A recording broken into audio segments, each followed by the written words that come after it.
Hello po! Pagpalain ninyo ang sumusumpa sa inyo at ipanalangin ang mga nang-aapi sa inyo. Luke 6 verse 28. Herman Buelva Poli. Noong first time mo mabasa ang verse na Lucas 6:28, ano ang naisip mo?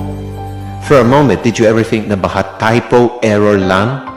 Imagine, bless those who curse you and pray for those who persecute you. Sinumpa ka na nga ng tao yan, ibe-bless mo pa.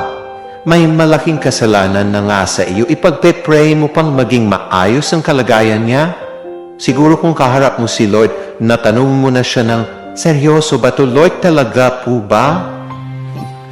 Of course, it's not normal to feel comfortable with this verse. It is only human when we tell God, susundin ko po yung ibang commands ninyo. Wag lang ito. Napakahirap nga naman.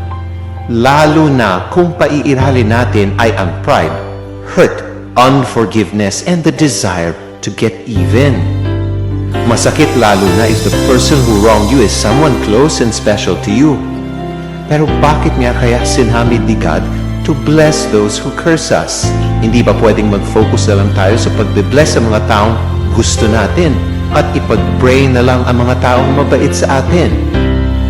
Well, it is because we are called to love radically, not according to the standards of this world, but according to how God loves even those who do not acknowledge and obey Him.